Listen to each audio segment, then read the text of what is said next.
Bonjour mes frères et sœurs bien-aimés. Eh bien, tout d'abord, moi pour commencer, je voudrais vraiment vous remercier parce qu'il y a pas longtemps, j'ai partagé la vidéo qui expliquait que j'avais le Covid, où je vous partageais l'expérience que j'ai pu faire avec le Seigneur, ce que j'ai appris avec le Seigneur, parce qu'avec le Seigneur, on ne cesse d'apprendre. Et dans les commentaires de cette vidéo, vous m'avez encouragé, vous m'avez édifié. Et vraiment, ça m'a fait plaisir. Bon, comme vous le savez, hein, j'ai été bien malade. Là seulement que par la grâce de Dieu, je commence à aller mieux au bout de 15 jours. Vous m'excuserez, j'ai encore pas récupéré totalement les cordes vocales, hein, elles sont pas encore tout à fait claires. Mais merci Seigneur, parce que le Seigneur garde ses enfants. Voilà, moi aujourd'hui, je voudrais vraiment vous encourager à la prière. Et Dieu lui-même, dans sa parole, ne cesse de nous encourager à la prière. Et il y a un grand encouragement de Dieu lui-même dans le psaume 81 au verset 11. Psaume 81 au verset 11. Écoutez bien. Je suis l'Éternel, ton Dieu, qui t'ai fait monter du pays d'Égypte. Ouvre ta bouche et je la remplirai. Ouvre ta bouche et je la remplirai. Mais mes amis, mais quel encouragement à la prière! En fait, nos notions humaines, elles nous pousseraient à demander des petites choses. Parce que nos mérites sont petits. Prier, ça devrait être une action aussi simple, aussi naturelle, aussi spontanée que d'ouvrir la bouche. Mais le Seigneur, dans sa grâce, nous invite à demander de grandes bénédictions.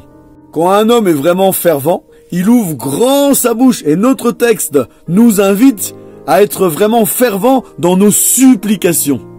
Mes amis, comprenons bien, lisons la déclaration qui précède. Je suis l'Éternel ton Dieu qui t'ai fait monter du pays d'Égypte. Ouvre ta bouche et je la remplirai.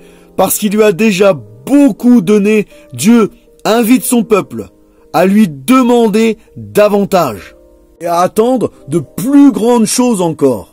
On peut prendre l'exemple des petits oiseaux dans leur nid. Qu'est-ce qu'ils font les petits oiseaux dans leur nid? Eh bien, ils tendent le bec grand ouvert à leur mère parce qu'ils s'attendent à recevoir la nourriture de leur mère. Prenons exemple sur ces petits oiseaux. Dieu, il a laissé des promesses dans sa parole. Il a promis de nous nourrir. Il a promis de prendre soin de nous alors que nos besoins nous poussent à ouvrir grand la bouche comme ces petits oiseaux et attendons-nous à recevoir de Dieu. Qu'a dit Jésus quand il a parlé de la prière? Il a dit « Tout ce que vous demanderez en priant, croyez que vous l'avez déjà reçu et vous le verrez s'accomplir. » Nous devons croire pour recevoir. Nous devons croire pour recevoir. Nous devons croire en la parole de Dieu. Nous devons croire, en ses promesses.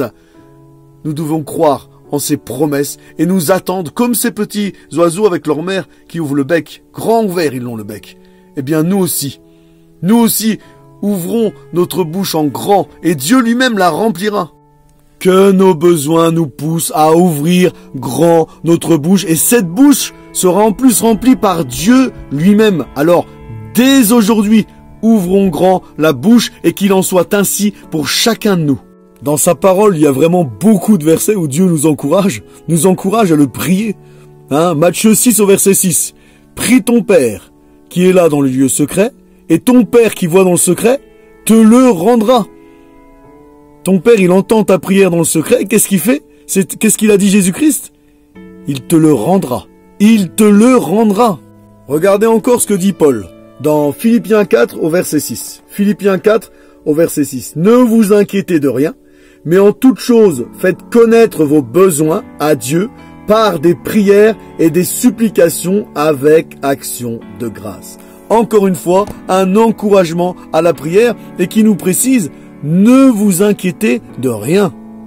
Il y a tellement de versets qui nous encouragent à la prière. Il y a aussi Jérémie 33 au verset 3. Certains disent que c'est le numéro de téléphone de Dieu. Pourquoi? Parce que Dieu nous dit dans Jérémie 33 au verset 3, « Faites appel à moi et je répondrai. » Nous savons que Dieu n'est pas un homme pour mentir. S'il a dit « Faites appel à moi et je répondrai », eh bien c'est qu'il répondra. C'est la vérité. Pour terminer, on va prendre Jacques, chapitre 4 et au verset 2. Vous ne possédez pas parce que vous ne demandez pas. Et qu'a dit Jésus? Demandez et vous recevrez. Demandez et vous recevrez. Alors, dès aujourd'hui, mets cette parole en pratique dans ta vie. Ose demander à Dieu des bénédictions grandes et nombreuses. Ose demander à Dieu de grandes choses. Parce que nous avons un grand Dieu. Mais je veux aussi être clair pour terminer. Quand je te dis de demander de grandes bénédictions nombreuses à notre grand Dieu, Je ne te parle pas de choses pour satisfaire nos plaisirs égoïstes. Je veux dire, ça va de soi qu'on va pas demander à Dieu de gagner au loto. Hein, on va pas prier pour avoir une immense maison, une voiture, le dernier modèle de la plus belle voiture de sport. Non, ce n'est pas de ça qu'on parle. Dans le psaume 37 au verset 4, la parole, elle nous dit « Fais de l'Éternel tes délices, et il te donnera ce que ton cœur désire. » Pourquoi?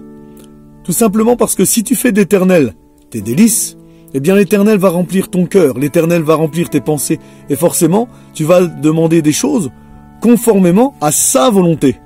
Et regardons ce qu'il est dit dans 1 Jean chapitre 5, à partir du verset 14.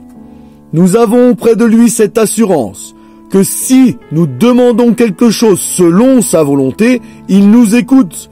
Et si nous savons qu'il nous écoute, quelque chose que nous demandions, nous savons que nous possédons la chose que nous lui avons demandée. Le psaume 84 au verset 5 nous dit « Heureux ceux qui placent en toi leur appui, ils trouvent dans leur cœur des chemins tout tracés. » C'est pour ça que tu ouvres ta bouche et c'est Dieu qui l'a remplie. Il y a certaines choses, Paul a dit, aspirer aux dons les meilleurs. C'est des grandes choses ça, à demander. Et des fois c'est l'esprit de Dieu qui va bouillonner dans ton cœur. Tu vas ouvrir la bouche et Dieu va remplir ta bouche. Et tu vas demander de grandes bénédictions. Dieu est ton Père. Et Dieu, c'est le meilleur des pères. Il a dit, si donc vous, méchants comme vous l'êtes, vous savez donner de bonnes choses à vos enfants, à combien plus forte raison votre Père qui est dans les cieux donnera de bonnes choses à ceux qui lui demandent. Soyez bénis mes frères et sœurs. Dieu m'a délivré de l'agoraphobie. Je peux donc dire au Seigneur, tu es l'Éternel qui m'a délivré de l'agoraphobie. J'ouvre ma bouche, Seigneur, et tu la rempliras.